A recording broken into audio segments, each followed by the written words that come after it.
warahmatullahi ta'ala wa barakatuhu. Ako ang inyong kabisig, Joe Salik. Hatid namin ay mga totoong kwento mula sa bangsa at pampagood vibes. Ito ang inyong kabisig, Rin. Kaya't sama-sama tayong matuto, matuwa at maging kabahagi sa nais nating pagbabago. Ako si Mipi, ang inyong kabisig. Boses ng kabataan para sa bansa. Kapit Bisig. Makasama natin ang ating mga university and provincial correspondents mula pa sa iba't ibang parte ng Bangsamoro Region. Atin silang kilalanin. I am Loide Sumalinog, your op correspondent from the University of Southern Mindanao. Kapit Bisig, boses ng kabataan para sa bangsa. Yazid Ismael, UP correspondent from Western Mindanao State University. Kapit Bisig, boses ng kabataan para sa bayan. Abdul Rauf Lumabaw, UP correspondent from Cotabato City State Polytechnic College. Kapit Bisig, boses ng kabataan para sa bangsa. Suwaidi A. Ibrahim, UP correspondent mula sa Mindanao State University, Maguindanao. Kapit Bisig, boses ng kabataan para sa bangsa. Ana Osamad, UP correspondent from Basilan State University. Kapit Bisig, boses ng kabataan para sa bangsa.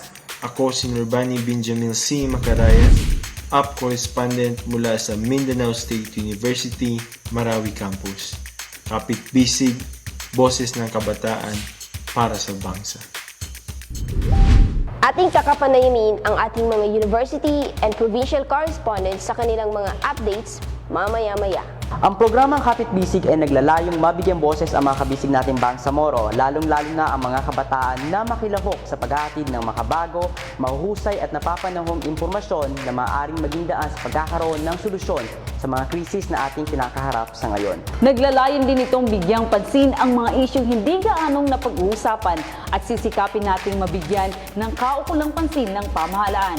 Ang Kapit Bisig ay hatid sa inyo ng USAID, the Asia Foundation at ng The Moropreneur Incorporated. Tayo napapanood ngayon sa The Moropreneur Incorporated Facebook page. Ayan, magandang hapong mga kabisi. Yes, at kumusta kayong lahat? Ba't Kumusta ang kayong hyper? dalawa, Ang guys? taas ng energy Oo natin nga. ngayon. Kumusta kayong lahat, guys? Okay naman, as always, I'm always good and happy. How about you, Rin? Ewan ko ba sa kanya, galing pa sa Oo. biyahe niyan. Parang Galing ng gang. okay naman ako, Kasi okay sa gang naman. kasi siya nakatira. okay, gang. Muntik na. Yes, another Lunes naman mga kabisig. At meron naman tayong pag-uusapan ngayon, another advocacy na gusto natin Yes. ma-highlight na ginagawa ng kabataan, makasama natin mula sa Luzon, na siya naman talagang pwede nating pagkuhanan ng inspirasyon at aral, you know, and maybe, inshallah, in the coming months, maybe we could work together and collaborate dito sa mga advocacy na ginagawa natin. Yes. Right, Mipi? Yes, Yes. inshallah. Yes! Gusto ko This yung mga sounds yes so person. exciting, ano? Kasi marami tayong makakasama. diba? Exactly. Mamaya meron tayong makakasama dito sa studio pero mamaya natin siya Yes. i-introduce, no? Bago, before tayo mag-start, gusto naman natin makapagbigay ng mga impormasyon, yung current trends, no? Lalong-lalo ngayon sa Twitter, no? Sa social media. social media. Papakita natin sa mga kabisik natin. Nagtutwitter ka ba? I have my Twitter, I have my Instagram account. Wow! Naging personal vlog. Yes. Ikaw? Yeah, meron naman, pero hindi ako masyadong active. Active sa Twitter. Anong social Oo. media ba yung kadalasan mong ginagamit? Facebook. Facebook. Eh. Most of us kasi Facebook talaga. Ah, you have Facebook din? I have, That's ano nice, ba? that's Tao pa nice. naman din ako. That's nice. I think lahat naman din tayo may social media account. Exactly. Pero itong nakuha natin na trending, nag-trending to siya sa Twitter the other day. Kasi remember yung Typhoon Vicky? Yes. May hashtag na nag-trend. Ano ba yung hashtag Nasaan nila? ang vice-presidente? Oh. Nakita mo ba yun? Oo. Siyempre, Bukod hindi ka sa- nagtutwitter. Nakita mo yun, ala? Narinig ko. Nasaan Oh, yung narinig ko. presidente? Nasaan si Pre- Parang yung Vice President. Oh, di ba dati kasi may Oo. nag-trending din na hashtag nasaan ang presidente. Oo. So parang ito din, nag-trending din ito siya. It was an attempt to imitate the viral nasaan ang Pangulo na ginamit naman against kay President Rodrigo Duterte during the typhoon naman na sila si sa Luzon nung previous month din. Yes. So, pero ang tanong, nasaan ba talaga ang Vice At President? nagbigay na ng statement niya si Anong VP sabi? Lenny. Ang sabi niya, maganda daw kasi at least ngayon, alam niya sa sarili niya na ina-acknowledge siya ng tao na siya yung vice presidente. Kasi nasaan ang vice presidente. Kasi dati sinasabihan siya fake vice president, may mga ganun. And pinakita niya rin doon, marami to, actually you can look that up online, yung mga ginagawa nila kasi although medyo tahimik lang siya by that time, pero ang dami din nilang ginagawa behind the camera. And minsan pa bonus na lang yung nakikita natin online. Same with the other politicians naman din kasi kahit paano they're also doing something for their community. Serving naman in a sense na medyo hindi natin alam, pero at least they're doing something. They're doing maybe like a 0.2% of their job, yung Yeah. sinumpa nilang trabaho Your sa public Pilipino. service is hindi naman nasa social media or kailangan pang ipangalandakan, no? Pero As sabi much nga, as- go. Yes. Go, As Mickey. much as? As much as na nagagawa nila yung kanilang serbisyo sa kanilang bayan. Yes, Yeah, tama yan. pero sabi nga niya, the reason why na she uploaded mga pictures na ganun because of transparency, because of mga accountability donors. as well. Yes. Feel ko even dito sa BARM, ginagawa din natin yan Pero ang pinagkaiba lang natin with other areas sa Philippines, instead of putting the name of politician, we put from the Bangsamoro government and from the Bangsamoro people. Alam mo yung accountability, pang malaki yan siya. It's not solely a project of someone in the position, but it's really the whole government yung nilalagay nila, which is I think that's a good one din, no, na sinimulan na ng BARM government doing that. Yes. At saka there's nothing wrong naman talaga posting pictures na mga ginagawa natin sa social media because sometimes nakaka-inspire ito sa mga iba na gumawa rin ng ganong klaseng Tama. diba? Kaya sa mga nagtatanong nasaan ng Vice Presidente, pa-check na lang po online kasi nakikita ko. Online ang sagot Baka may dyan. mga flash photos tayo. Char. Hindi na kasi dami-dami. Ito, at ito pa ha, bago lang din dumaan dito yung tropical depression na si Vicky, no? And marami nga pinapakita dito, according to the National Disaster Risk Reduction and Management Council ng Pilipinas, mayroong 9 na nabawian nga ng buhay at thousands of survivor from this tropical depression. Itong si Vicky nga in areas of Visayas and Mindanao. Actually, ang dami na rin mga photos online na nagsilipa na yung mga netizens natin sharing yung current situation in their areas, kung gaano kataas yung baha, naputol na mga tulay and whatsoever. At tinataya nga dito, according to the NDRRMC, sabi niya, nasa 1,590 families or 6,702 sa Davao at Caraga region lang nito kasi sila yung pinaka super duper bad affected, no, ng typhoon. Mga kapitbahay lang din natin to kabisig na rin. Mindanao. In UP. Yes. Kaya nga, nag-trending yung nasa ng Vice Presidente because feeling ko lang din to feeling ko lang din, karamihan ng dununag ko na yun, yung mga taga Mindanao din. Right, no? Feeling ko lang naman. Ito, feeling din ako minsan hindi ko na. Pero feeling ko lang, malakas yung kutob ko. According to NDRRMC na the damage to infrastructure has reached 105.4 million in Caraga alone. Caraga lang yan. Caraga lang yan. Ang laki naman ng Sobra. And loss, badly no? affected din as well, kabisig na rin yung agricultural na sector, no? Although up the moment, ina-assess pa yung yung pangkalahatang total numero. damage. We had too much, no? Bago natin makalimutan. At bago natin makalimutan, mag-online selling na muna tayo. Ano ba yung meron tayo Ayan. dito kabisig na rin? Eto. Ayan, meron ho tayo dito, I think that's a table mat or plate mat Yes. na gawa sa pandan. This is from Dato Saudi Ampatuan, produkto ng mga community partners natin dyan, yung mga weavers natin. Rin, ano ba? Nalilito na ako. Ilian Bangsamoro Men and Women Cooperative. Wow. Ayan. Pamay na lang ho sa mga Ayun. may gusto. Ayan. So, marami silang pwedeng panggamitan nito. I think it's cute and environmental friendly as well. And yeah. Marami tayong designs, At meron hindi pa. lang yung mga designs natin. This one, hindi yung, pares lang naman yan. Ano ka ba? Pero magkaiba yung design. Yung box, ito. Ito talaga yung gusto ko. Ito, pinopromote talaga natin to kasi this is very innovative actually kasi madami kang pwedeng panggamitan dito. Yan sa mga kabisig natin na nanunood na mayroong mga, feel ko baka baka Zoom na lang yung Christmas party nila pero may mga pa-giveaway sila. You could also purchase this, di ba? Aside sa environmental friendly pa siya, nakatulong pa tayo sa mga communities natin who are badly affected by the pandemic. Yes. Okay? Ano ba to, Kalo? Or No, hindi hindi. Kalo, that's box. Pwede yun meat. siyang box pala organizer. Papatawa ka ba?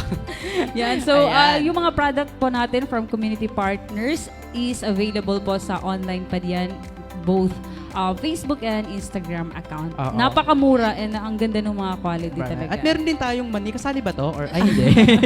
Iniwan to ng mahal nating si Kuya Shim. Dahil nagka-crave nga tayo ng mani dito, iniwanan tayo ng mani. Maraming Napakabait salamat. naman. So mamaya kakainin ko talaga yan. And aside dyan, yung ating survey, Oo. Ay, hindi lang yan. Marami ito siyang kasama. By the Yes. way, sa mga kabisig natin na nanunood, meron na ho tayong nanalo dun sa viewership survey natin. abangan nyo yan. Abangan nyo yun mamaya. Ipapakita natin kung sino yung nanalo last week. So, simple-simple lang yung gagawin nyo yung mga kabisig. We would be attaching the survey link kung saan tayo nakapost ngayong hapon na to. At simple-simple lang yung gagawin nyo. Of course, kailangan nyo i-click yun kasi pag tititigan nyo, wala kayong malalagay.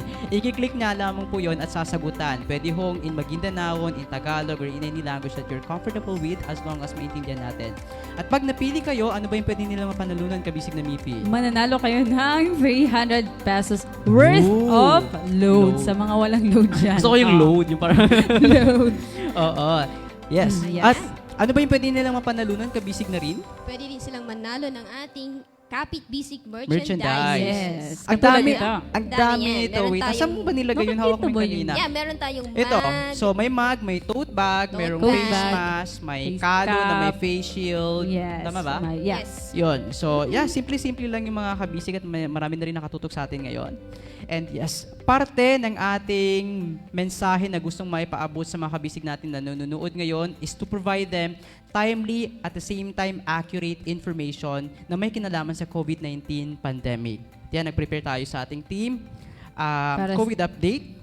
Yes, COVID update worldwide, we already have 77,135,835 and recovered is already 54,30,737 as of December 20, 2020 kahapon po. That's Yan. still a big number. Dito naman sa Yeah. Pilipinas, ang total cases natin dito ay nasa 459,789, almost 500,000 na yan mga kabisig. With the recovery number of 429,134, we have an active cases currently, no? Meron tayong 21,708. So mataas-taas po yung recovery number natin, which I think, alhamdulillah, kahit papano. Alhamdulillah. Yeah, mula naman po sa Soc Sargent region, sa Cotabato City, meron tayong a total of 1,021 confirmed cases. And meron pa rin active cases na 69. So, a total of buong Region 12 ay nasa 4,415 total cases of COVID-19. And COVID update naman mula sa Bangsamoro Autonomous Region. In Muslim Mindanao, meron na tayong total confirmed cases na 2,497. Active cases is 86 and our recoveries is 2,315. Yes. There you have it mga kabisig. Once again, these numbers would just want to remind us to always practice yung mga health precautionary measures na pinapalabas ng ating mga kasamahan, mga frontliners.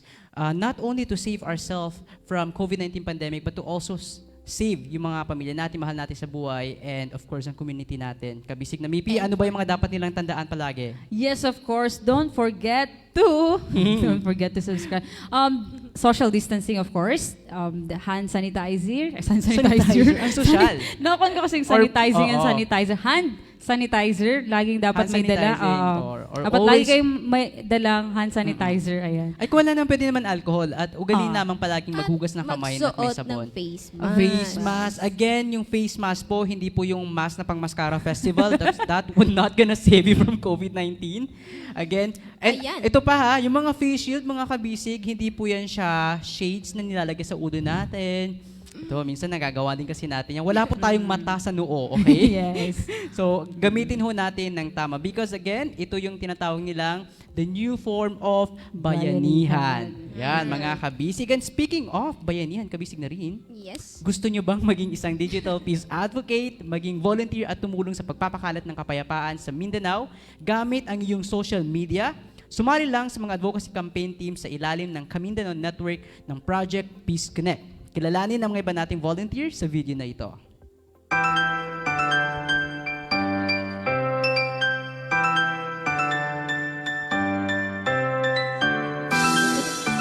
My name is Fredos R. Manila from Adutulata. Adutulata is one of the online campaign from General Santos City, and our campaign is based in Sultan Kudarat. Adutulata is a Maguindanaon phrase which means let's converse. Our campaign aims to promote harmonious relationship among tribe people by telling each other story that yield deep understanding of one another to embrace cultural diversity towards peaceful Sultan Kudarat. And the commitment of our team in peace building in Mindanao in the new normal, Adutulata will continue spreading positive messages, inspiring stories, and showing the beauty of diversity. And most especially, Adutulata will be an instrument in transforming the hearts and minds of every Filipinos effectively towards peaceful Mindanaoan. Adutulata sa Kalilintan.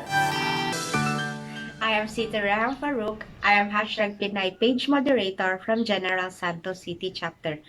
I Am Hashtag Pinay is an online campaign that promotes hijab awareness, understanding, acceptance, and empowerment, counteracting misconceptions and discrimination. Amidst these trying times, I, together with the team of I Am Hashtag Pinay, commit to continue improving our purpose, fostering awareness, understanding, and empowerment, and eradicating prejudices with the use of hijab. We will continue to spread positivity and peace within our community. Assalamualaikum everyone. I am Norbin M. Tampal, your Kamindanao Digital Peace Advocate. I came from Kitayo online social media campaign, General Santos City Chapter. Kitayo advocates cleanliness and orderliness in our communities, with great emphasis on conservation of our natural resources and proper disposal of garbage and waste. As we are experiencing the pandemic and embracing the new normal, our team also insists to promote peace and development in the land of Mindanao through using of online platforms.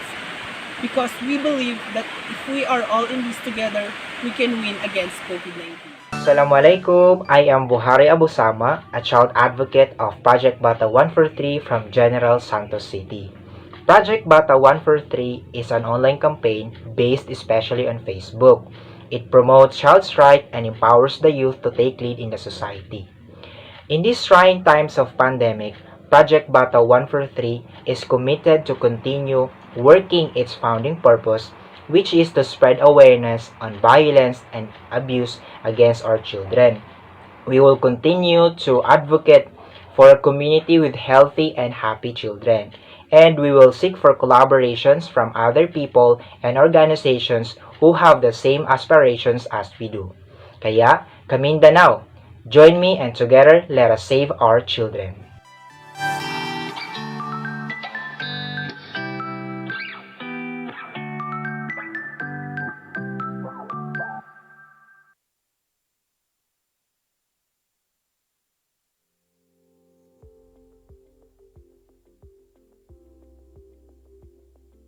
Resulta that includes Tapagadian, Iligan City, Cagayan de Oro City, General Santos City, and dito po sa Cotabato City. Yes. At sa lahat ng mga kabisig natin na interesado maging parte katulad nila, pwede pong i-message ang mga Facebook pages na binanggit sa video plugs at pwede nyo rin pong bisitahin ang Facebook page ng Kamindanao at facebook.com/Kamindanao01 para sa mga karagdagang impormasyon. Ayan, at bago tayo mag-proceed mga kabisig, nais natin batiin yung mga kabisig natin nakatutok sa hapon na ito. Mula sa kabisig natin na si Siti Uzman Murod, assalamualaikum. Palagi to siya nakatutok sa atin from season 1 pa, I think, no? Ma-remember ko talaga to siya. May nagtatanong dito, what does UP stands for? Hindi po yan siya University of the Philippines, kabisig na maso, no? Ang UP po ay University and Provincial Correspondence. So sila ho yung mga kasama natin na nakabase sa iba't ibang universidad, hindi lamang sa Bangsamoro Region, kasama na rin ang North Cotabato at Zamboanga. Sila yung nagbibigay sa atin ng weekly update sa mga kasalukuyang events na ginagawa nila doon sa kanilang lugar na may kinalaman sa kabataan. Yes. Tinatanong yan ni Sulaiman. Para malaman niya, makilala niya mamaya, panoorin mo mamaya sa ating meron mga tayong makasama correspondents. mamaya. I think si Kuya Maso, nasa kwanto siya, somewhere in Europe. Wow. Hindi ko lang sure kung saan ba siya sa Europe. Pero yung app, no, hindi siya UP. Hindi siya UP kasi UP. baka akala nila UP yan. It's App correspondent. Oo. Sino pa ba? Norben Tampali, watching from Tupi, South Cotabato. Hi. Anong oras na dyan sa Tupi? Oh, wow. Akala mo naman, Iba yung ang layo-layo, time zone. ano? Oo. At Sino pa ba? At may judgmental na nununo. Sabi ni Ate Joan Matsukat Hamsa, assalamualaikum. Si Ate Joan ata ay nasa Abu Dhabi ata to, kung di ako nagkakamali. Hi. Yes. Happy watching po dyan sa Abu Dhabi. Meron din from Cotabato City. Ang layo nito, nasa Rosary Heights 3. Diyos ko. Ilang oras pa to na biyahe, no? Kabisig ng hello UP. po sa lahat ng mga kabisig Happy watching natin. lang po dyan. Yes. Pwede kayong mag-comment kung ano yung mga insight niyo about sa topic natin. Yes. Diba? Or yung mga kung ano yung gusto nilang ma-share. Actually, open space, no? Yung comment box natin. Kahit ano na, it doesn't have to be related sa pinag-usapan natin today. You could also send updates, no? Sa kanilang mga lugar. Yeah, actually hindi pa natin na-introduce yung ating topic for today. Kailangan yun, kabisig na rin. Kasi baka kala ko bukas pa natin i-introduce. Ngayon pala. Ano bang meron ngayong Lunes, Rin? Ngayong Lunes, para sa episode 4 ng Kapit Bisig, ating pag-uusapan ang Women Empowerment.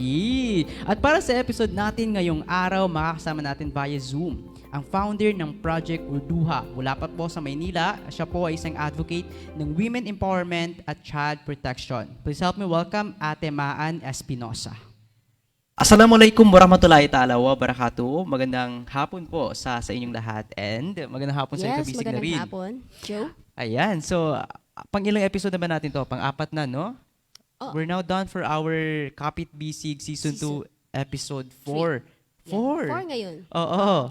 Ang bilis talaga ng time. And today, since it's Monday, we're gonna be talking about another advocacy naman para sa hapon na to na siya namang mapagkukuhanan ng isang magandang aral at inspirasyon para sa mga kabataan to do more. At sino ba ito, Joe? Ayan, no? So introduce na natin to siya. She is someone na kahit paano kilala ko na siya. Like, kasama natin siya sa network, one of our mentors actually.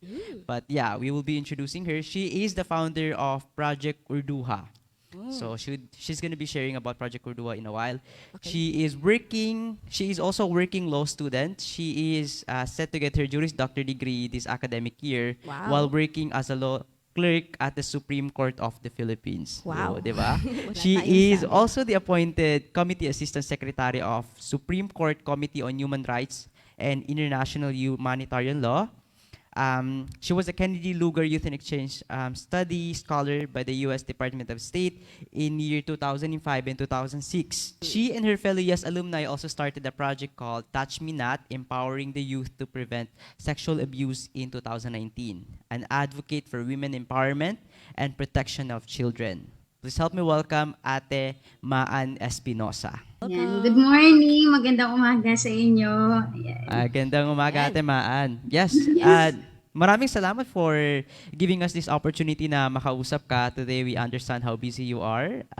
Okay, so to start with, Ate Maan, kamusta ka? Kamusta? Okay naman. Medyo naging busy the past weeks kasi in charge tayo sa Human Rights Week, no? Sa pag-celebrate nun. Pero ito, medyo nakakapagpahinga na.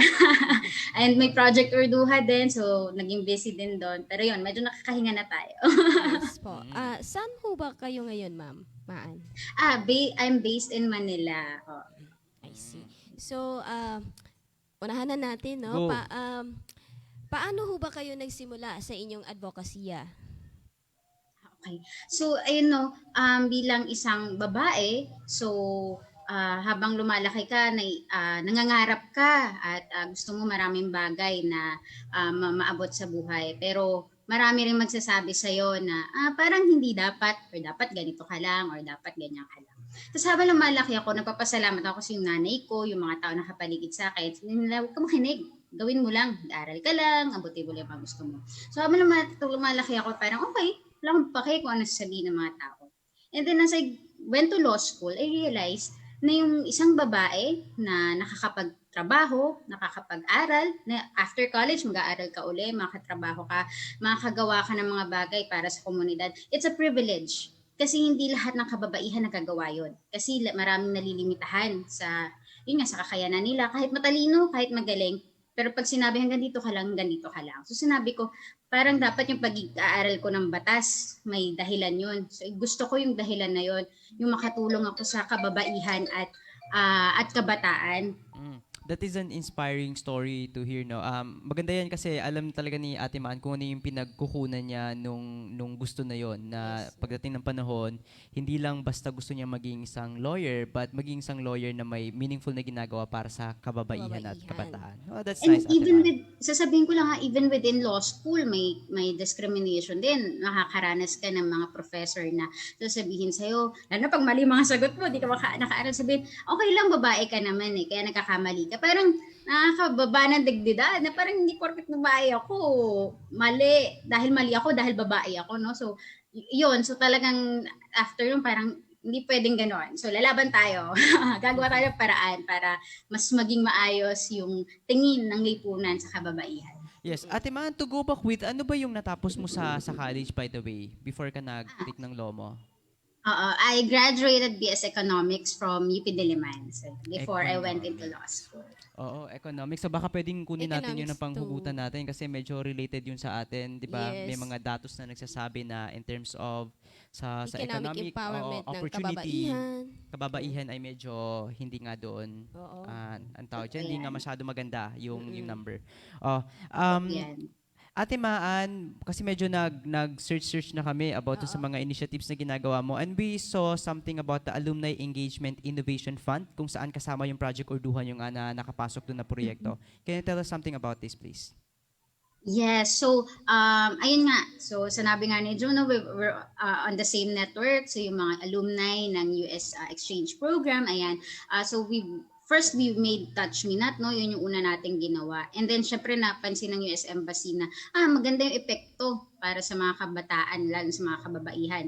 So nung nag-open yung application para sa Alumni Engagement Innovation Fund, sabi nila, ito may pagkakataon na gusto nyo bang mag-submit ng proposal? Ayan. So syempre grinab natin yung pagkakataon na yun. So bumawa tayo ng core team na YCLI and Yes Alumni na mga gender advocate din. And then inisip natin, paano ba natin mararating yung mga kabataan na kababaihan sa iba't ibang parte ng Pilipinas para maipaliwanag kung ano yung pagkakapantay-pantay ng naaayon sa walang kime kung ano yung kasarian mo, kumbaga. So ayun, so nagpapasalamat ako na napili tayo, no, na ito yung project na the only project from the Philippines and one of the top 80 kasi out of more than 300 from over 67 countries, 80 yung top 80 applications lang, and we're one of that, so we're very thankful for the opportunity. So I'll go ahead and explain na yung Project Orduhan, no? So isip namin, maraming kababaihan ngayon yung talagang gusto na nila, magpusok sila na sige, gusto natin ng pagkakapantay-pantay.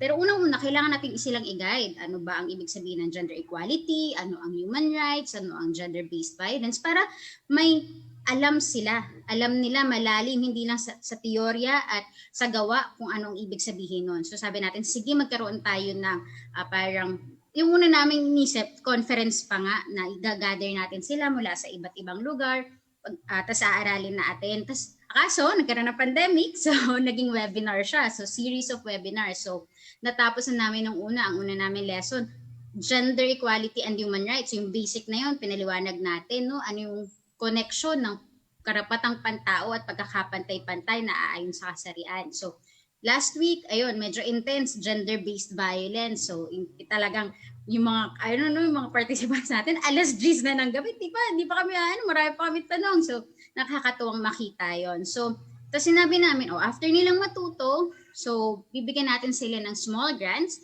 so that we allow them to apply what they learn to their communities. Kasi alam din namin na kanya-kanya ang realidad ng bawat komunidad. Halimbawa dito sa Maynila, iba yung struggle ng urban poor na kababaihan. Siguro sa nasa Marawi, yung mga IDP, di ba? Iba rin yung struggle nila.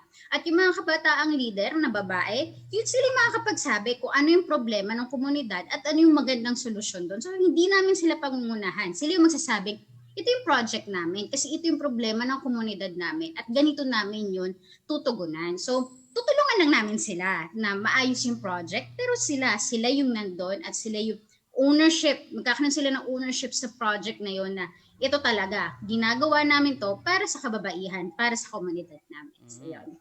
Yeah, that's something. I like the process na ginawa nila na kabisig na rin, no?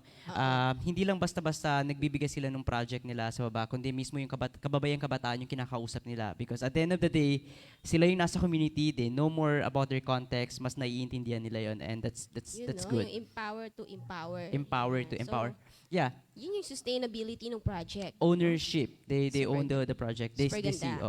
But before we proceed dun sa next question natin, kabisig na rin, I wanted to ask, how was the selection process na ginawa nyo, Ate Maan? Like, paano nyo ba kinuha itong mga kababaihan na to for the training? Yes. Ayun, no? So, dahil nga, new normal na tayo, so talagang ginamit natin ang social media na pinakalat natin sa network natin na ito may bagong proyekto, Project Orduha. So nag-ano lang kami, presado, tinanong din namin. Tapos tinanong din namin, ano yung gusto ninyong proyekto? Ano ba problema ng komunidad ninyo? At saka paano nyo yung tutugunan? Also, ginawa namin siya na yung proposal, hindi siya individual.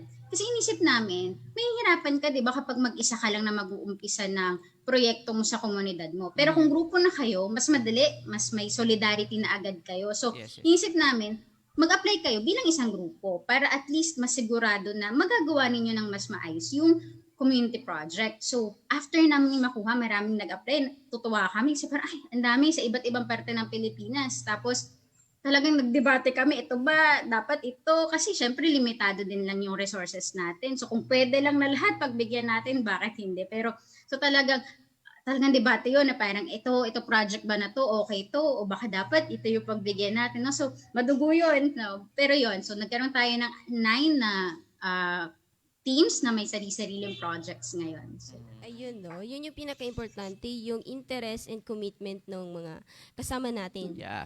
And, Mamaan po, sa inyong opinion po, in the context, in the Philippines, where are we right now ho in terms of empowering women? Tingnan natin yung konteksto ng bawat isa sa trabaho ba. Pantay ba yung oportunidad na ibibigay sa kanila? May o baka naman bago ka ma-promote, alam mo yun, may harassment, may kapalit, yung promotion. Yes. Sa school ba, na ibibigay ba sa'yo yung grade na dapat sa'yo base sa performance mo o na-judge ka bilang babae o may kapalit na naman ba, may harassment bang na yun. Tingnan din natin kasi sabihin natin, sige, marami ng babae na nagtatrabaho, no? Empowered women.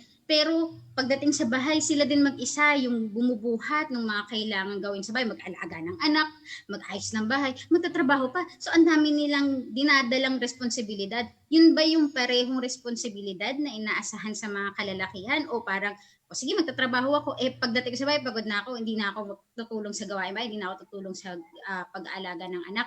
Just unfair. Kasi anak niyong dalawa yon, bahay niyong dalawa yon, kumbaga. So, dapat pantay, no? Yeah. Anang naaayon sa kung ano yung kaya niyo. So, hanggang ngayon, yung rape jokes, yung joke na sa mga kababaihan na malayo pa. Mukha siyang, alam mo yun, sa unang tingin, mukhang okay na, pero malayo pa. Madami pa tayong struggle na haharapin bago maabot yun. Pero, ito nga sa Project Orduha, lagi namin sinasabi na ang bigat ng pinag-uusapan natin, ang bigat ng mga bagay na hinaharap natin. Pero ito yung bagay na kailangan nating dalhin ngayon kasi para yung susunod na henerasyon sa atin, magaan na yung bubuhatin nila kasi binuhat na ng henerasyon natin. So, wow, that's really meaningful. Kasi tama nga yung sabi ni Ate Ma na in terms of women empowerment and gender equality nga na sinasabi is sobrang lawak yung siya na usapin. Ate Man also mentioned about yung in terms of economic aspect naman ng gender equality. Like maraming correct me if I'm wrong, Ate Man, pero nabasa ko to before there are some companies in the Philippines na hindi nag-hire ng mga babae na hindi dalaga, for example. Kasi nung tiningnan yun, nakita dun sa datos na yung rason nila kasi pag nabuntis yun, may leave ng ilang buwan na babayaran nila. So parang lugi yun sa business nila. So parang ganun. So may mga ganung cases na. Yan yung mga example ng inequality. So women. That's good. It's still a far destination, yung tinatawag nating a community where kung saan ang women ay empowered na din. They're part of the decision making ng bansa. Malayo pa yun, pero at least through the Project Orduha, kahit papano ay we're taking baby steps towards that goal. At least yung pag-uusap patungkol sa women equality or gender equality ay nasisimulan na, di ba? At least hindi lang siya pinag-uusapan, pero may ginagawa. Yes. Like, nalalagay sa action yung mga usapin na yun. Oo. Ate Maan, I don't know if familiar ka dito, pero it's sa government structure ba natin dito sa Philippines, do we have a data ba kung nagsasabi kung ilan yung mga babae na nagli-lead, for example? Like, knowing we have Vice President Leni Robredo, babae yan siya. Oo, so may mga ganun datos ba tayo, Ate Maan, available? Honestly, kung titingnan mo yung data ng ASEAN, yung mga leader, actually yung Pilipinas yung isa sa pinaka maraming kababaihan na nagiging local government officials at saka hanggang sa mas mataas. Pero dapat tingnan din natin yung more than the numbers, yung quality ng leadership. Halimbawa, porket babae ba ako, will I forward progressive laws, o baka naman masyado pang regressive or conservative pa rin yung tingin ko sa kababaihan, na kahit babae ako, hindi ko isusupport ang mga batas or panukala na sana makakatulong sa kababaihan, no? So more than the number, let's look at the quality of leaders we put into position. So yun. So natutuwa ako na marami naman talaga sa kababaihan leader natin talagang lalaban. Kasi syempre nararanasan nila yung discrimination na yun. Pero syempre nahihirapan sila, lalo na kung, di ba, sa Kongreso, isang boto sila, pero dami dyan, hindi sumusuporta. No? So, tingnan natin yun, yung mga ganong data. So, in terms of number, yes, we're good. In terms of quality, marami pang trabaho na dapat tayong harapin. Quality over numbers, no? Kasi tama nga naman yun, kabisig na rin. It doesn't matter na merong taong nakatalaga to represent the women. Pero the question is, talaga bang napapakinggan sila? No? Oo, ganyan. Oo, baka mali mo pala, decoration lang yun nilagay para sabihin na may ganito, ganyan. Oo. Yeah, yeah. Pero may mga kasi pressure din sa side ng mga ganyan na women leaders, no? Yung pressure na i-compare sa men, mga ganong bagay. Yeah, na-mention ni Rino, i-add ko lang din, you mentioned about comparison between sa men and sa women. Ate Man, ang women empowerment ba na usapin, is it something cultural ba na pinag-uusapan? Like for example, in the context of Islam, for example, in terms of decision making, kadalasan ang nasusunod talaga ay yung mga kalalakihan because parang sila yung parang ang tawag dyan, like the head of the household, for example. So kadalasan sila yung nasusunod in terms of decision making. While yung mga kababaihan, culturally speaking, is parang ang task nila sa bahay is to take care of their children, to take care of their husband. That's cultural eh. Culture yeah. Culture. Baka may gusto kong ma-share, ate. Yeah. Ang laking debate namin nung huling webinar on gender-based violence kasi on child marriage, yung mga ganyang usapin, no? So, yun nga, decision making sa bahay. Diyos ko, grabe yung debate dyan, no? Iba talaga pag pumasok na yung konsepto ng kultura, edukasyon, yung social status mo, no? Nagiging complex talaga yung usapan na yan. Pero yun nga, sinabi namin, no, na hanggat syempre, bibigyan natin ng halaga at paggalang yung kultura. Marami sa participant ng Project Orduha, kalahati galing Mindanao, iba-ibang parte ng Mindanao, CDO, Marawi, meron tayong Agusan, yun, no, sa iba-ibang lugar. At lagi namin pinapaalala na syempre igagalang natin yung kultura at relihiyon. Pero kailangan din buksan nila yung isipan nila. Kasi baka naman, ito yung sinasabi nating inherent bias na paniwalaan natin simula ng kabata. So, simula ng pagkasilang natin, pinaniniwalaan na natin. Internalized bias na laban sa kababaihan na, kasi babae ako, so sabi sa akin ganito dapat. No? So gusto lang namin mabuksan yung isipan nila na itong kultura ba na to, okay naman, sige, di pakiramdam nila ginagalang sila bilang babae, ganyan, okay naman yun, syempre. O ito ba, hindi na to kultura, hindi na to relihiyon, parang ito na lang ay paniniwala ng ibang mga kasapi ng relihiyon o ng kultura na yon, no? So gusto namin pag-isipan nila yon at baguhin nila yon kung sa paano nararapat sa kanilang komunidad. Yes, tama. Yung term ni Ate Mahan na baguhin, kasi we have to realize na we live in a world kung saan yung change ay sobrang bilis gumalaw. So, kailangan nating sumabay doon. Like, maybe, those times, for example, lalaki lang yung pwedeng mag-work, for example, and ang role lang ng babae is to take care of their children and yung asawa nila. Pero now, in these modern days, baka isipin natin na kailangan mag-work din yung dalawa kasi baka hindi na kaya ma-support yung family kung how much lang yung in-earn ng husband. So, yun. Yeah. Yeah. So, Ate Maan, tell us about something po about yung sa too much empowerment. Too much women, like too much women empowerment. Kasi may mga lalaki na nagsasabi ng ganyan, bakit palagi na lang women empowerment yung pinag-usapan natin? Kami mga lalaki naman, paano naman kami? So, alam mo yun? Yeah. Oo, yan talaga yung parang pukol nila, no, sa mga feminista na parang ano ba yan? O edi kung kayo mag-empower, paano na yung mga lalaki? So kami naman yung discriminated, gano'n, no? Pero kasi tingnan natin yung anong yung nangyayari ngayon sa lipunan. Sa lipunan ngayon, talagang mas nakaaangat ang kalalakihan. Aminin na natin, no? Na mas mas mababa yung standard nila, mas pinagbibigyan sila, mas ligtas sila kung lumabas sila, no? So walang masyadong nakaakibat na takot o responsibilidad sa kanila kumpara sa kababaihan. Ang empowerment naman na gusto natin ay magpantay lang. Hindi naman natin sinabi na mas magaling ang babae sa lalaki. Gusto lang natin makita na ng lahat ang perspektibo ng kababaihan. Halimbawa, yun nga sabi ni Joe kanina, may mga hindi nag-hire ng may asawa o ng may anak kasi magli-leave yan. Pag may sakit yung anak, naku, hindi yan papasok. Pag nabuntis yan, naku, magli-leave yan. Mga ganun, no? So, na maintindihan lang nila na ito yung mga dagdag na responsibilidad ng isang babae. At hindi dahil nagli-leave kami, hindi nagpapasarap kami sa buhay. Kundi, actually, meron pa ibang responsibilidad kaming ginagawa para sa pamilya at para sa lipunan. At gusto nating maintindihan na, halimbawa, ang pagiging ina, siguro nga nag-leave ako sa trabaho. Pero kung maayos kong maalagaan yung mga anak ko at mapalaki yun, magiging parte sila ng isang mas mabuting komunidad. So, hindi lang to responsibilidad para sa pamilya, responsibilidad din to para sa komunidad. No? Kung sana yun lang yung maintindihan nila. So, I don't think there's too much empowerment, lalo na sa sitwasyon natin ngayon.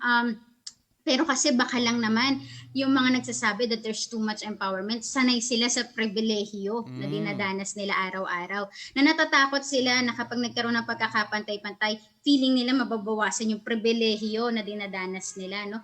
Hindi naman. Yun yung lagi natin sinasabi, human rights is not a pie. Hindi dahil binigyan mo ng pantay na karapatan ng ibang tao, mababawasan yun sa'yo. Pantay kayo. Pero hindi ibig sabihin, mababawasan yun sa'yo. So I think yun yung dapat maintindihan. Wow. Yun, no? Mas mabuti yung pantay kasi mas naglalago. Kapag ang lalaki at babae ay empowered, yung mga anak nila ay, syempre, magiging empowered din. Ayan, so I'm learning a lot from this conversation, Kabisig na rin, and to Ate Man, in terms of women empowerment. And yeah, it's a nice conversation. Ate Man, pag yung mga kabisig ba natin, they wanted to check yung mga SOCMED accounts niyo, ano ba yung pwede nilang bisitahin? Maybe they wanted to check yung ginagawa ng Project Urduha. Saan ba sila pwede magpunta? Oo, nasa Facebook kami. Just search for Project Urduha. Yun, or yung buong title is Project Urduha Empowering Emerging Filipina Leaders. So makikita nila linggo-linggo kung sino yung mga speakers namin, kung ano yung ginagawa ng mga participants. Sa ngayon, yung mga webinars namin, medyo ano pa sila, exclusive muna sa mga participant kasi talagang gusto namin mag-focus sa mga leader na to at maintindihan nila. Pero eventually, magkakaroon din kami ng mga webinar na open to the public naman. So, sa mga ganong usapin, no, syempre gusto natin na maipaabot pa sa lahat kung anong ibig sabihin ng gender equality. Yeah, inshallah, sana yung Project Urduha ay mas maabot pa yung mga komunidad na sa sobrang papasok na, like in terms of yung hindi masyado accessible, like areas sa Bangsamoro region, sana mag-expand pa yung Project Urduha. Benguet, Hulo, Tawi-Tawi, yung mga island provinces natin na in terms of information ay hindi ganun ka-accessible. Mali mo pala, I'm sure, ito 100% sure ako, marami pa rin kababaihan sa mga lugar na yon ang hindi pa naririnig yung women empowerment na sinasabi, yung tipong yung rights nila bilang babae ay hindi pa nila alam. So sana maabot natin yun sila through the Project Urduha. Yes. Once again, maraming salamat Ate Man Espinosa for sharing us your advocacy, and maybe one day makapag-collaborate tayo with the Moropreneur Incorporated or the Kapit Bisig program para sa inyong mga initiatives, inshallah. And once again, that's Ate Maan Espinosa mula pa sa Manila, who shared about her advocacy on empowering women. Young women. Ayan mga kabisig, ako si Joe Salik. At ako naman si Rin. Yes, Kapit Bisig, Boses ng Kabataan para sa Bangsa. Ayan. There you have it mga kabisig. Once again, maraming salamat to Ate Maan kung nanonood man siya ngayon for sharing her advocacy sa ginagawa nila ngayong Project Urduha. Yes. Ayan, Akala ko pa-end na yung program na hindi pa. Hindi pa, wala pa tayong kapit pulot. So now, ang talking points natin para sa episode natin, why there is a need to talk about women empowerment sa konteksto ng Pilipinas. I mean, lalong-lalo na kayo, di ba? Why there is a need. Yeah, alam mo, before that, gusto ko lang i-appreciate yung mga kababaihan na talagang gumagawa ng proyekto para din sa kababaihan. Sobrang dami talaga, especially sa Bangsamoro region. May nasabi si Ate Maan doon rin, yung parang, I think it was you who shared, yung sabi mo, empowering women to empower, right? Exactly. You mentioned about that. Would you wanna elaborate? Yeah. What do you mean by that? Kapag kasi mag-i-empower tayo ng women, dapat yung vision natin is that women na na-empowered natin is mag-i-empower din siya ng kapwa kababaihan niya. Yes. Alam niyo, para maging sustainable. Kalma lang. Para maging sustainable yung ginawa nating Yes. Kumbaga, initiative. hindi lang siya nag-i-end doon sa na-empower na Yes. siya. For us to see and ensure the sustainability ng ginagawa natin, there should be an effect after that. Exactly, Oo, right? Joe. Yeah. Yes. Go ahead. Ano yun? Hindi nga, once kasi nakausap na rin natin no, yung the Chief Officer ng Bangsamoro Women Commission, si Miss Helen Rojas. Ayun na nga, sabi niya sa konteksto daw ng Bangsamoro Region, pag sinabi nating women empowerment or young women empowerment, kasali dyan yung political, yung economical, So these are the factors affecting women empowerment. Yes. Tama ba? Yeah. Doon sila nakafocus. Yes, And factors. at the same time, yung last doon, yun nga yung sinabi nyo na we empower women to empower other women. That's part of education. Yeah, pero na-mention ba doon sa sinabi mo yung, since na-mention na niya yung sa Bangsamoro Women Commission, kasi this is a commission representing the Bangsamoro women, right? May nasabang ba doon sa mga factors na yun na something about cultural? Kasi I think sa usaping women empowerment, ito, opinion ko lang naman to gusto natin iklaro. Ayan na naman. Cultural, ang culture napakalaki nung role na piniplay niya in terms of women empowerment. Kasi still, a lot of us sa Bangsamoro region, yung yung empowerment sa atin, may hierarchy na sinusunod. Like for example, sa atin dito, karamihan sa atin, lalo-lalo na yung sa mga liblib na lugar, pag sinabi nating babae, very specific yung role na piniplay niya. Ang pwede na is to protect and serve yung family, yung mga anak, at para alagaan yung asawa. And then si asawa naman yung nagtatrabaho. But now, in the modern days, hindi na ganoon. Meron ba na-mention about doon? Something cultural na... Na-mention niya rin yung about yan. Pero natutuwa tayo dahil pagdating sa politics, may mga kababaihan na rin talaga na kumbaga nagli-lead na rin. Halimbawa na lang dito sa Bangsamoro Transition Authority, di ba? I think ang dami na rin mga kababaihan. Umabot na sa siguro mga 13 na member of parliament sa BTA. Pero I don't know kung bakit wala pa tayong internet box na nangyari? Naputol ba or okay naman siya so far? Ayan, so medyo nag-worry lang tayo mga kabisig dahil ngayon, turtle pa rin talaga yung movement ng internet natin Okay pa naman. Okay pa naman. Okay. Yeah, at bago pag pa... sinasabi natin kasing women empowerment. Mamaya na yan. Excited meron na pa? kabisig natin na si Rin. Kasi yan yung flavor ng usapin natin ngayon. Okay, But sige. before we proceed to that, dapat mapakinggan muna natin yung mga update mula sa ating nagtanong, University and Provincial Correspondent. Ay, sino-sino ba yung mga may report ngayon kabisig na MIPI? Ayan, para bigyan tayo ng update mula sa Basilan, narito si Norhana Osamad. Assalamualaikum warahmatullahi ta'ala wabarakatuh. Last October 25, 2020, the Yes Bangsamoro together with the BSO and in partnership with the BYC conducted a seminar workshop wherein all youth organizations are the participants. They elected officers from the different organizations and formed a new organization which is called the Provincial Youth Coordinating Body, Basilan Chapter. And today, December 13, 2020, they also conducted a seminar workshop about provincial youth consultation and new report campaign at Lamitan City. All youth organizations were also the participants.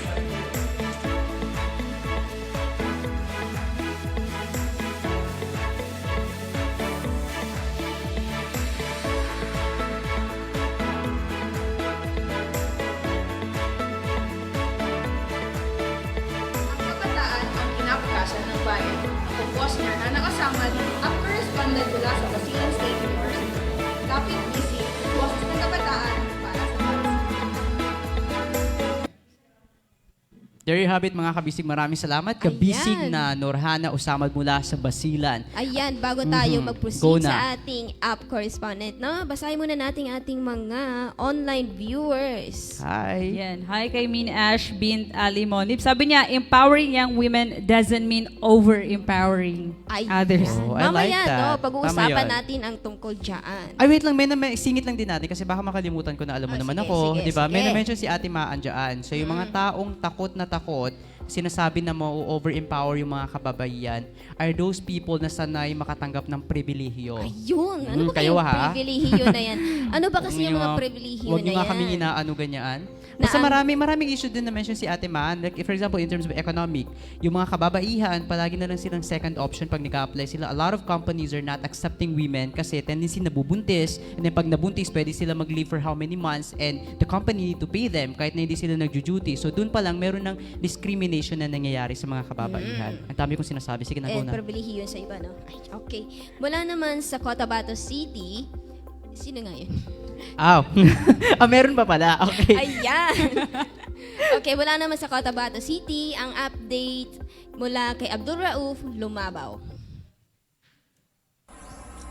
Assalamualaikum warahmatullahi wabarakatuh. Sa pagtatapos ng taon ng 2020 ay kasabay rin sa pagtatapos ng unang semestre ng MSU Maguindanao. Ating alamin at tunghayan kung ano nga ba ang mga obserbasyon at evaluasyon ng Office of the Division of Student Affairs sa mga outputs ng kanilang mag-aaral sa blended learning. Good day to everyone. Now, regarding my general observations in this time of pandemic, specifically on the output that our students are giving during times of assessments. We know so well that comparing assessments before the pandemic as well as today, we really had a hard time on the assessments, especially on its validity and reliability. Now, assessments can be done with quizzes, the exams, major exams like the midterm as well as the finals, and then we also have the performance test.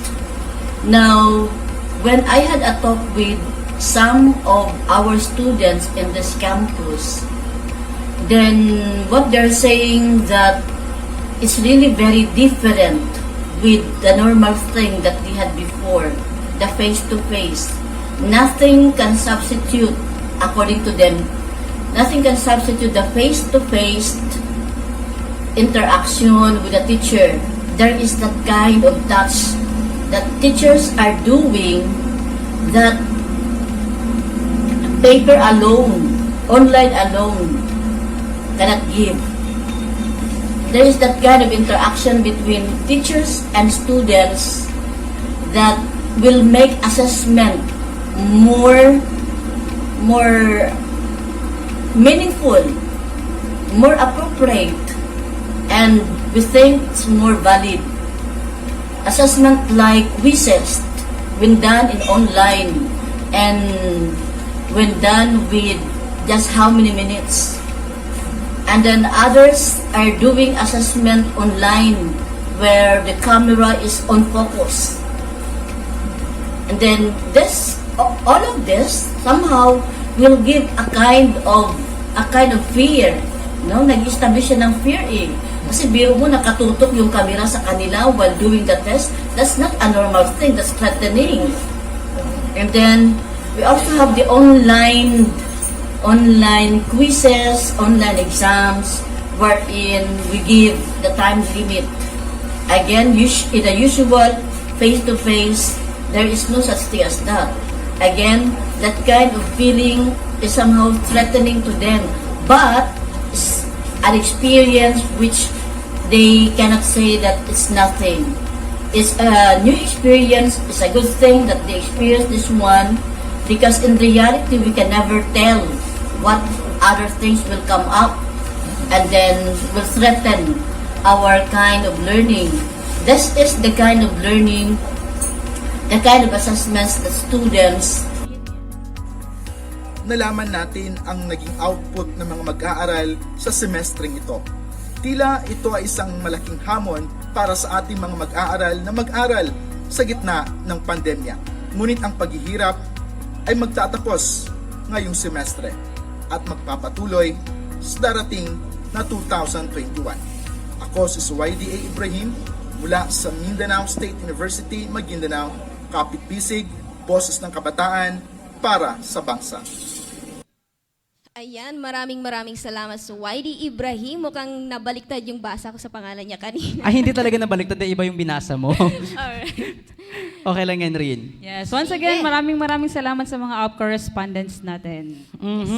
At para mas lumalim pa yung usapin natin patungkol sa women empowerment in the context of the Philippines, meron tayong kasama dito sa studio. Walang iba kundi si Kuya Gab Tao. Isa din siyang gender advocate at kabilang din sa mga iba't ibang youth organizations na nakabase dito. Hindi lamang sa Cotabato City, but around the world.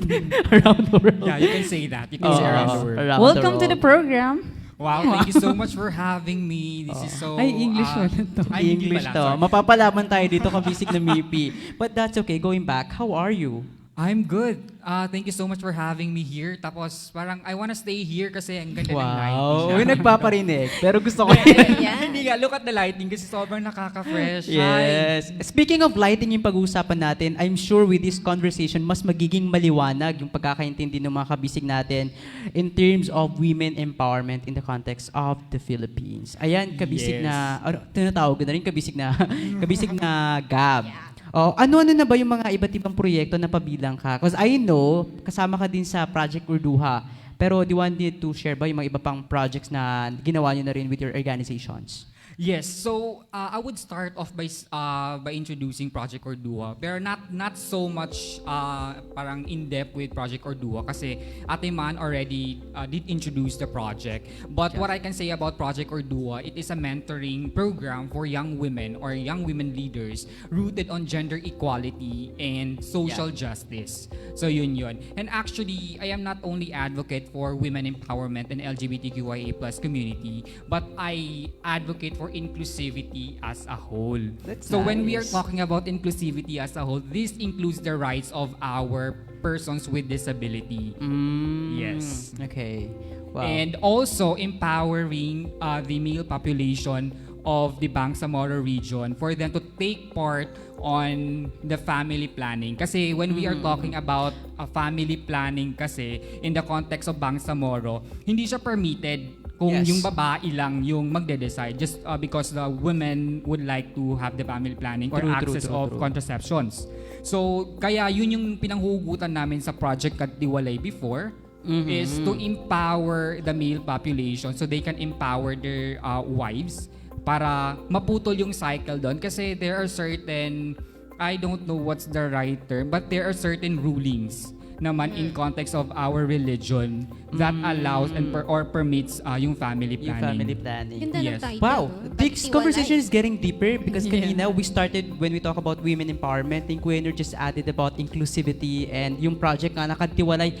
I think if I remember it right, I think we invited them already during the season 1. It was with hold on. It was kasama ba sila Georgiani dyan? Or it's a different project? It was with Jem Dagadas. si Our Ate project Jem. lead. Yeah. All this time, nasaan kayo? Parang hindi ko kayo na-invite with the season 1. No, I'm actually not really based in Cotabato City kasi I am coming in and out Cotabato City kasi my work requires traveling. So, galing ka saan ba?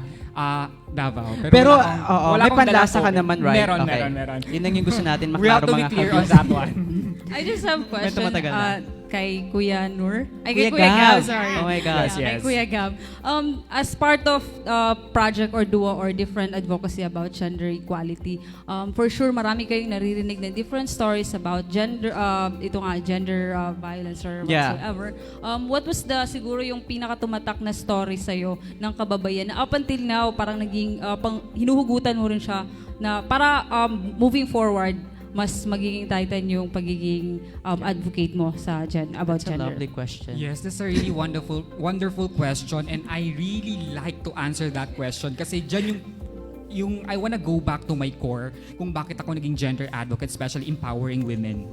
Kasi I am a research-based person. So lahat talaga dinadaan ko sa research. And what the saddest research I've ever read in my entire life is I found out that our region, the BARM, is not only ranked lowest in Human Development Index, but also ranked high in Gender Disparity Index. What do you mean by that?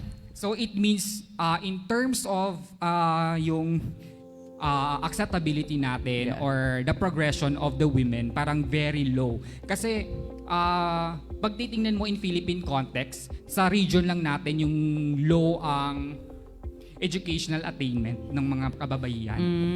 And that's a fact kasi that's research based. And women are just very lucky to land in a position in the government, like in a cabinet sector.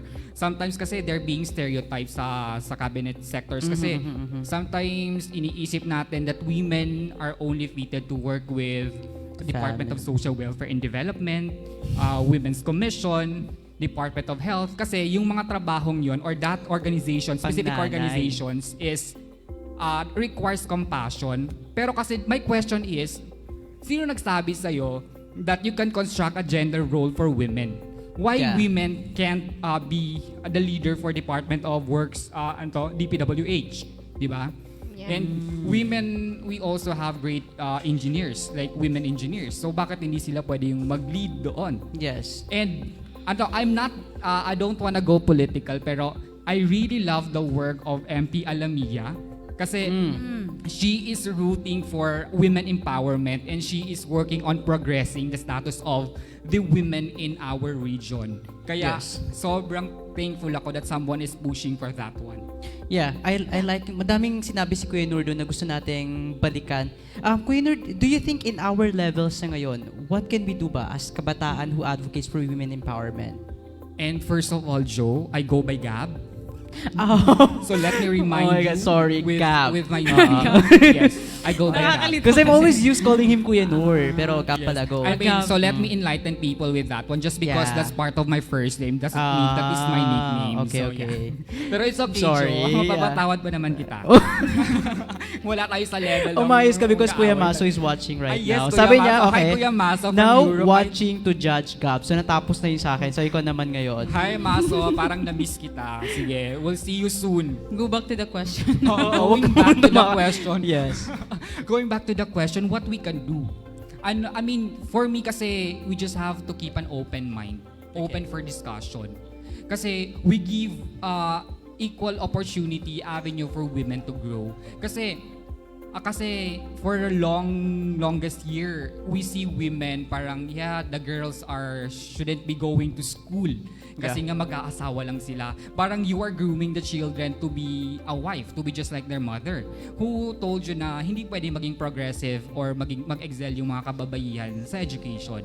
So, why not we support our young girls, our young women to go to school, to empower them? Malay mo, one day, yung gender wage gap natin mawawala na rin. Yeah. Kasi even in the workplace, kahit pa sabihin natin that they hire women, may concept pa rin tayong tinatawag na gender wage gap. Gender wage gap. So sana one day mawala na yun. Dapat 100% na, equal. You've mentioned about the education of women. Sa tingin mo ba, naging factor ba yung education nila kung kaya nagiging mas vulnerable sila sa mga ganitong cases? but before we proceed to that question, I wanted this is in support with the question of BP, because there is a study na nagsasabi na although in terms of education kakaunti lang yung babae na nakakapag-aral, pero according to study din, lahat with the entire number sa konteksto ng Pilipinas, mas maraming babae yung nakakapagtapos mag-aral. Ibig sabihin mas masinop silang mag-aral kaysa mga kalalakihan. And that's exactly the reason why we allow our women to go to school or to access the education. Kasi in the first place, our education in the Philippines are free because we have public schools. Even colleges, you can access education. Pero kasi if you're going to limit the women, like you just go home, sa bahay ka lang, so walang mangyayari. And that's true. Based on study, women are very intelligent. They are talented and they are powerful. Kaya lang kasi we live in a patriarchal community where it's being where yung community natin are being monopolized by men. Exactly, no? That data tells. Is it maybe because we're allowing them to, or I think that's a social contract. Social contract. Construct, I mean, not contract. Nawawala yung S ko. That's right, social construct. Okay. Oh. Meaning, pwede din natin siyang baguhin. Yes, Again, we can. ang usapan natin, it really starts sa sarili din mismo natin, right? Yes. I am natin. actually hoping na mas marami pang gender advocate na would push through for inclusivity. Yes. Sana nga, I'm looking forward na yung member ng ating parliament sa BARM is magiging 50-50. It would consist women equal numbers for women and for men. Yeah. And I'm actually looking forward that also a member of LGBTQIA+ community would be part of that one kasi we are parang limiting yung capabilities ng mga tao na they are very talented and they can do so much more and they have creative ideas to innovate. Kasi yung purpose natin dito is titingnan natin yung role ng bawat isa kasi we wanted the men, women, and the LGBTQIA+ community to work harmoniously to achieve yung ating sustainability, especially that we are transitioning. Yeah, I think the greater challenge here for our leaders in the government is to start changing the word representation to collaboration because that is something that we need. Kasi a lot of times, kadalasan, sinasabi, meron lang dyan nilalagay pero these people are just for decoration, for the sake na sinasabi, okay, may women representation tayo. And inshallah, in the coming years with the Bangsamoro government, slowly let's change that. Instead of using that representation, let's use collaboration. Because sabi nga ni Gab, okay, careful talaga ako dyan eh. Sabi nga ni Gab, na kung ano yung kayang gawin ng kalalakihan, kaya din ng kababaihan. Oo naman. Kaya ng bawat isa. Ayan, no. Yung may tanong si Rin? Yeah, hindi. Gusto ko lang i-highlight that gender equality is not new, di ba? Kasi even in the times of Rasulullah, si Khadija, yung asawa ng Prophet, is isa sa pinaka-empowered, pinaka-powerful women in his time. So, this is just a reminder, itong lahat ng advocacy natin, that this is, gender equality is supposed to be nai-implement ng maayos. And it's good because every day na-change natin kahit paano yung mga perception ng mga tao, and we're happy to hear and see that a lot of young ones tayo sa mga kabataan are doing something, para hindi lamang mapag-usapan but to also take a step, towards achieving a community where everyone is empowered to empower. Sa dami ng sinabi mo, Joe, I like the term young ones. Young ones. Young ones. May tanong ako kay Rin kanina na mention na naman. Yung pagkakaalam ko kasi si Khadija is naging boss din ata ni Prophet Muhammad, diba? Yun na nga, siya yung boss, diba? So, nakikita natin doon na yung mga kababaihan ay hindi lang sa ngayon na ganitong status, kundi noon pa man meron ng say sa position, meron ng say sa economics, sa livelihood, di ba? Yeah. So, hindi siya dapat maging bago, kundi dapat maging normal siya. Normal siya, ino-normalize siya. And it's good kasi inaangkla natin yung konteksto ng Islam when we talk about women empowerment. Kasi, again, itong mga ganitong advocacy, pare-pares naman tayo ng gustong maabot. Pero nagkakatalo lang tayo sa konteksto. Yeah, kasi, kung hindi rin ako nakakalimot, no? Even in the times of Rasulullah. Hindi na short-term yung memory niya.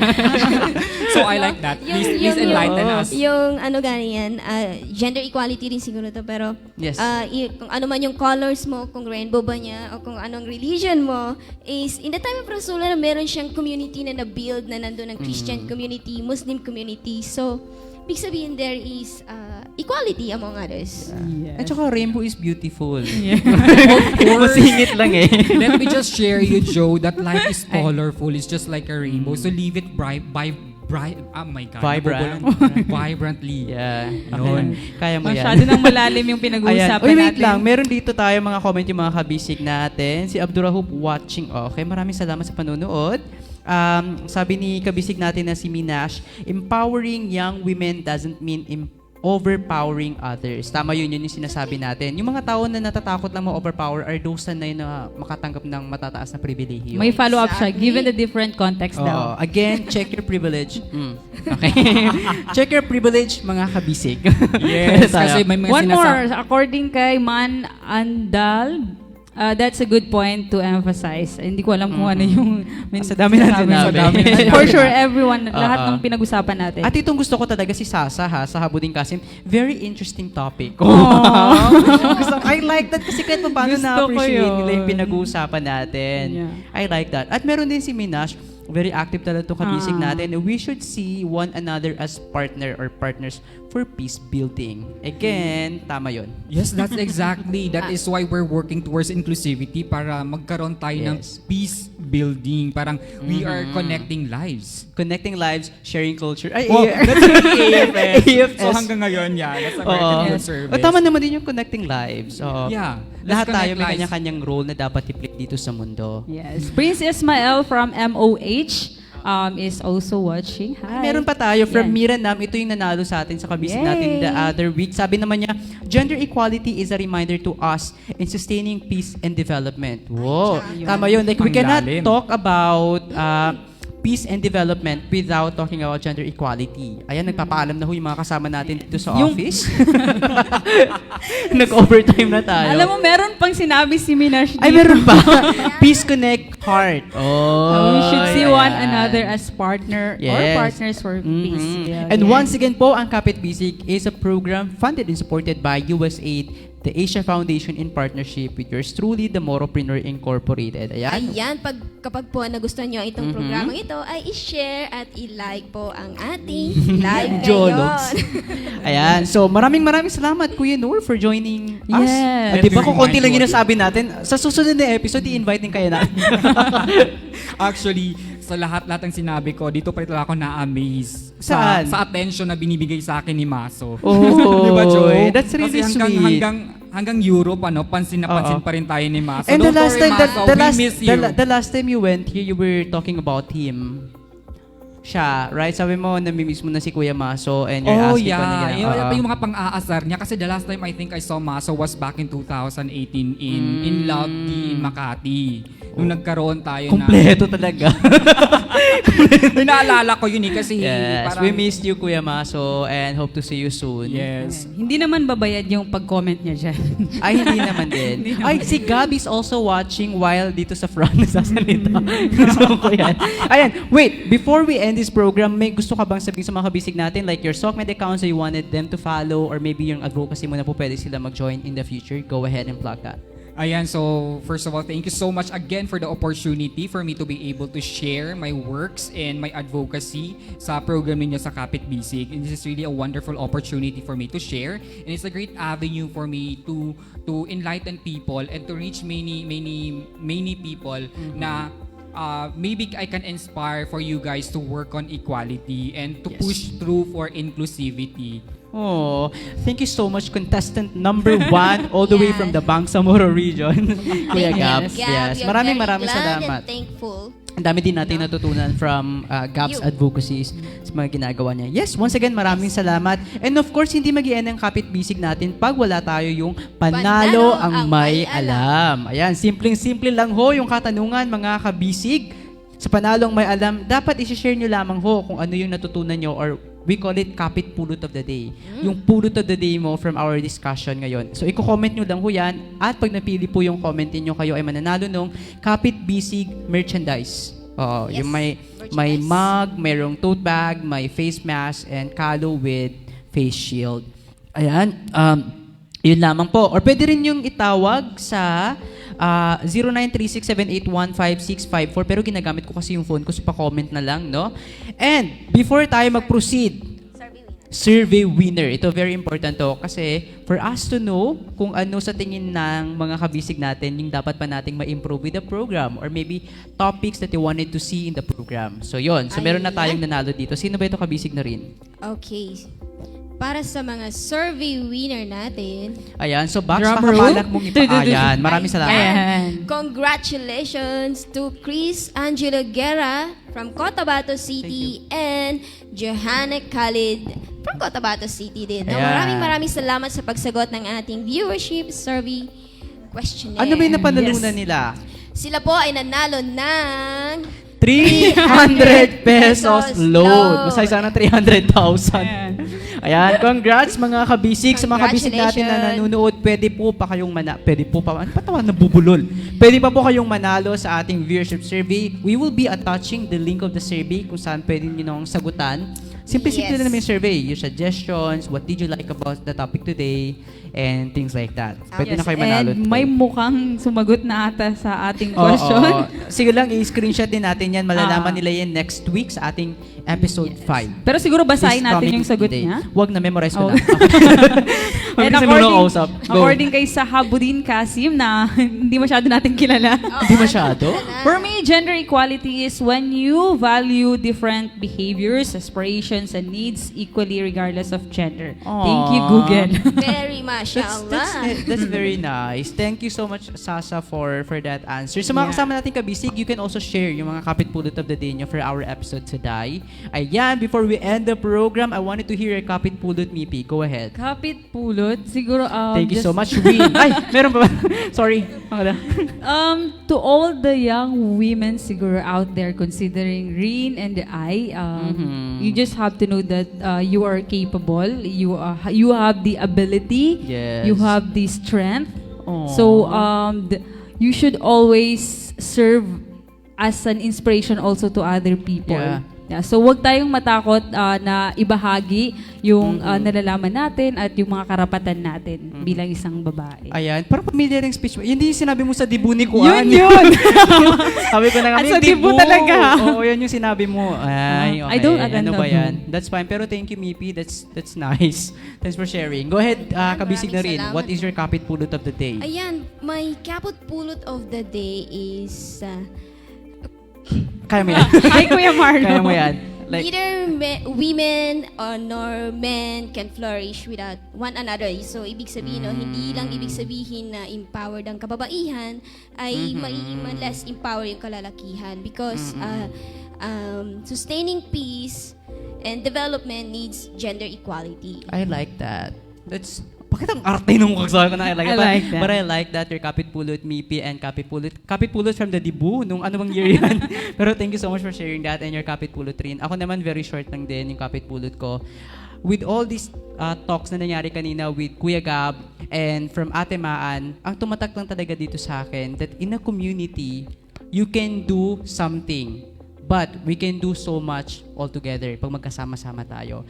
And ang usaping gender equality in the Philippines, it's still a long journey. But with these advocacies na ginagawa ng mga kabataan, it's a baby step towards that goal. A community that is well-empowered and empowers each other. Yun lamang, maraming salamat mga kabis. Ay, Wala mo. Very politician. Okay, Ayan. go. Once again, congratulations kay Sahabudin Kasim and muli ako po ang inyong kabisig, Mipi A. Wow. At ako naman si Reen, ang inyong kabisig. Yan, muli sa susunod na Lunes mga kabisig, alas 4 ho ng hapon dito sa TMI Facebook page. Ako si Joe Salik, Kapit Bisig, Boses ng Kabataan para sa Bansa.